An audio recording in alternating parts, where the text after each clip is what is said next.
പ്രിയപ്പെട്ട പ്രേക്ഷകരെ, നമുക്ക് പോകുന്നത് Palakkad M L A Shri Rahul Mamkootathil M L A ആണ്. പാലക്കാടിനും കേരളത്തിനും രാഹുലിനോട് ചില ചോദ്യങ്ങൾ ചോദിക്കാനുണ്ട്. 100% അതിജീവിതമാർക്കൊപ്പം നിന്നുകൊണ്ട് കണിശമായി തന്നെ രാഹുലിനോട് ചോദ്യങ്ങൾ ചോദിക്കാൻ സ്വാഗതം. രാഹുൽ, നമസ്കാരം. നമ്മൾ നേരത്തെ ഒരുപാട് ചർച്ചകൾ ഇരുന്നിട്ടുണ്ട്. അന്ന് കോൺഗ്രസിലെ ഏറ്റവും പ്രധാനപ്പെട്ട രാഷ്ട്രീയ നേതാവാണ്. നമ്മൾ സംസാരിച്ചത് രാഷ്ട്രീയമാണ്, രാഷ്ട്രീയ ചർച്ചകൾ, തർക്കങ്ങളുണ്ടായിട്ടുണ്ട്. പക്ഷേ അതിനുശേഷം രാഹുൽ ഇപ്പോൾ കോൺഗ്രസ്സുകാരനല്ല. ഒരുപാട് ഗുരുതരമായ ആരോപണങ്ങളുണ്ടായി, കേസുകളുണ്ടായി, ജയിൽവാസം. എവിടെയാണ് രാഹുലിന് പിഴച്ചത്? പിഴച്ചു എന്ന് പറയുന്നതിനേക്കാൾ ഞാനിതുവരെ മിണ്ടിയിട്ടില്ല, ഞാനിതിനെപ്പറ്റി ഇതുവരെ സംസാരിച്ചിട്ടില്ല. സത്യത്തിൽ ഞാനൊരു ലോങ് ഗ്യാപ്പ് എടുത്തിട്ടുമുണ്ട്. പലരും എന്നോട് ചോദിച്ചിട്ടുണ്ട് എന്തുകൊണ്ടാണ് മിണ്ടാത്തത് എന്ന് ചോദിച്ചിട്ടുണ്ട്. My silence it's was an emotional message എന്നാണ് എനിക്ക് ആ വിഷയത്തിനകത്ത് പറയാനായിട്ടുള്ളത്. ഇപ്പോൾ ആദ്യ വിവാദം, ഇപ്പോൾ ഇതിനൊരു ഓഗസ്റ്റ് ഫേസിൽ എനിക്ക് ആദ്യമായിട്ട് സംസാരിക്കാമായിരുന്നു. ഞാൻ വെയിറ്റ് ചെയ്തു. കാരണം ഞാനായി പറഞ്ഞു തുടങ്ങാൻ പാടില്ല. അപ്പോൾ അപ്പുറത്ത് നിൽക്കുന്ന ആളുകൾ പറഞ്ഞതത്രയും ഞാനത് ഇമോഷണലായിട്ട് തന്നെ വിശ്വസിച്ച ഒരാളാണ്. അപ്പോൾ അതങ്ങനെ തന്നെ വരട്ടെ, അവരാദ്യം വരട്ടെ. കാരണം എനിക്ക് യാഥാർത്ഥ്യങ്ങളൊക്കെ അറിയുമ്പോഴും ഞാൻ അവർ പറഞ്ഞതാണ് വിശ്വസിക്കാൻ ആഗ്രഹിച്ചത്. അവർ പറഞ്ഞതിന് ശേഷമേ ഞാൻ പറയുകയുള്ളൂ എന്ന് തീരുമാനിച്ചതിൻ്റെ അടിസ്ഥാനത്തിലാണ് ഒരു സൈലൻസ് ഉണ്ടായത്. എനിക്ക് തോന്നിയത് ആ പിഴച്ചു പോയത് ആ സൈലൻസാണ്. പക്ഷേ അതിൽ ഉണ്ടാകുന്ന നഷ്ടങ്ങളൊക്കെ എനിക്കൊരു പ്രയാസമായിട്ട് തോന്നുന്നില്ല. കാരണം എൻ്റെ ജീവിതത്തിൽ ഒരു ചിരിയിലൂടെയെങ്കിലും എപ്പോഴെങ്കിലും കടന്നുപോയ ഒരു മനുഷ്യന്മാരെയും അവരിനി എന്നോട് എത്ര ദ്രോഹം ചെയ്താലും തിരിച്ച് റിയാക്ട് ചെയ്യില്ല എന്നുള്ളത് എല്ലാ കാലത്തുമുള്ള എൻ്റെ ശൈലിയാണ്. ഈ വിഷയങ്ങളുമായിട്ട് ബന്ധപ്പെട്ടിട്ടുണ്ടല്ല.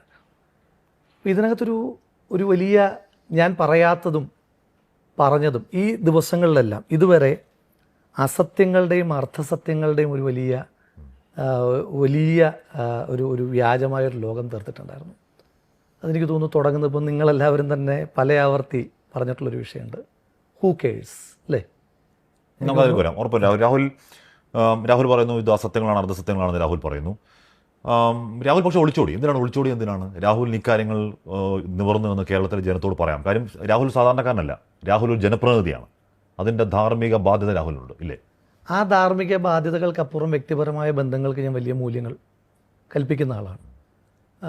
ഞാൻ വ്യക്തിപരമായിട്ട് ഇപ്പം ഞാനുമായി ബന്ധമുള്ള ഏതെങ്കിലും മനുഷ്യന്മാർ, സൗഹൃദമുള്ള മനുഷ്യന്മാർ, അവരിൽ ഞാൻ പറഞ്ഞല്ലോ, അവരിൽ എന്നിൽ നിന്ന് ഏതെങ്കിലും കാരണം വെച്ചാൽ തെറ്റിപ്പോയാലും ഞാൻ അവരെ പറ്റി പറഞ്ഞു നടക്കുന്നൊരു രീതി എനിക്കുണ്ടായിട്ടില്ല.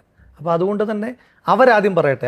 ഞാൻ പറഞ്ഞല്ലോ, ഈ ഓഗസ്റ്റ് ഈ ആരോപണങ്ങൾ വരുമ്പോഴായിരുന്നു എനിക്ക് ആദ്യമായി പറയാൻ പറ്റുന്നത്. അവിടെ പറഞ്ഞിരുന്നെങ്കിൽ ആ വിഷയങ്ങൾ അവിടെ തീരുമായിരുന്നു. പക്ഷേ ഞാൻ പറയാഞ്ഞത് അവരെന്നോട് പറഞ്ഞിരുന്ന ചില കാര്യങ്ങളുണ്ട്. അതങ്ങനെ തന്നെയാണ്. അതല്ല എന്നെനിക്ക് നല്ല 100% ബോധ്യമുണ്ടായിരുന്നു. ഞാൻ അതിൻ്റെ വല്ലാതെ ഡീറ്റെയിൽസിലേക്ക് ആദ്യഘട്ടത്തിൽ പോകുന്നില്ല.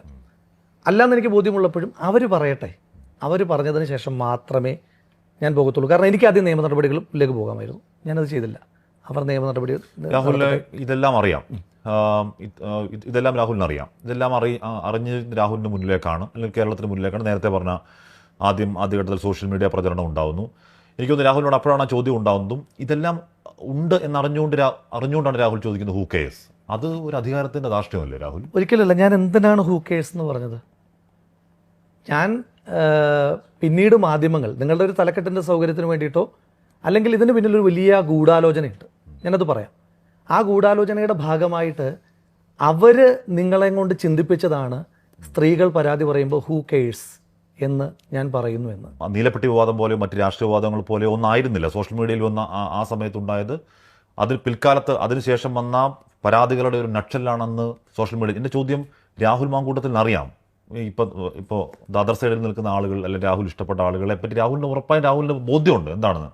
ആ ബോധ്യമുള്ള രാഹുൽ വന്ന് ഹൂ കെയേഴ്സ് എന്ന് പറയാമോ? അതെനിക്ക് പൂർണ്ണമായി ബോധ്യമുള്ളത് കൊണ്ടാണ്. അങ്ങേക്ക് ഇപ്പോഴും ഈ ചോദ്യമുള്ളത് അങ്ങ് അസത്യങ്ങളും അർത്ഥസത്യങ്ങളും മാത്രം അറിയുന്ന ആളാണ്. എനിക്ക് രണ്ടുപേർ തമ്മിൽ, ഇപ്പം ഞാനും ശ്രീ ഹാഷ്മിയും നമ്മൾ തമ്മിലുള്ള പൂർണ്ണമായ കാര്യങ്ങളെ പറ്റിയിട്ട് അറിയുന്ന രണ്ടുപേരേ ഉള്ളൂ, അല്ലേ? എനിക്കും താങ്കൾക്കും മാത്രമാണ്. ഇപ്പോൾ താങ്കൾ മാത്രം പറയുന്നൊരു കാര്യം എന്ന് പറയുന്നത് താങ്കളുടെ വർഷം മാത്രമാണ്. ഞാൻ കൂടെ പറയുമ്പോഴേ എൻ്റെ വർഷമാകുകയുള്ളൂ, അല്ലെങ്കിൽ ആ സംഭവം പൂർണ്ണമാവുകയുള്ളൂ. എനിക്കിത് രണ്ടും അറിയുന്ന ആൾ എന്ന നിലയിൽ എനിക്ക് ഇത്തരം കാര്യങ്ങളെ പറ്റി നല്ല ബോധ്യമുണ്ട്. അത് നമുക്ക് വഴിയേ പറയാം. രാഹുൽ മാങ്കൂട്ടത്തിൽ സംസാരിക്കുന്നത് രാഹുൽ മാങ്കൂട്ടത്തിൽ വ്യക്തി എന്ന നിലയ്ക്കാണ്. രാഹുൽ മാങ്കൂട്ടത്തിൽ കേവലം വ്യക്തി മാത്രമല്ല, പാലക്കാടിൻ്റെ ജനത ചരിത്ര ഭൂരിപക്ഷത്തിൽ വിജയിപ്പിച്ച എം എൽ എ ആണ്. ആ ജനങ്ങളോട് രാഹുലിന് ഉത്തരവാദിത്തമുണ്ട്. അപ്പോൾ രാഹുൽ അവിടെ ഇറങ്ങി നിന്ന് ഇക്കാര്യങ്ങൾ പറയാൻ ബാധ്യസ്ഥനാണ് രാഹുൽ. അല്ല, ആ ഉത്തരവാദിത്തങ്ങൾ നിന്നുകൊണ്ട് തന്നെയാണ് ഞാനൊരു കാര്യം വളരെ കോൺക്രീറ്റ് ആയിട്ട് അന്നും ഇന്നും എന്നും പറയുന്നൊരു കാര്യമുണ്ട്. ഞാൻ ഈ രാജ്യത്തെ ഏതെങ്കിലും നിയമങ്ങൾക്ക് വിരുദ്ധമായിട്ടൊരു കാര്യവും ചെയ്തിട്ടില്ല. ഇന്നത്തെ ദിവസം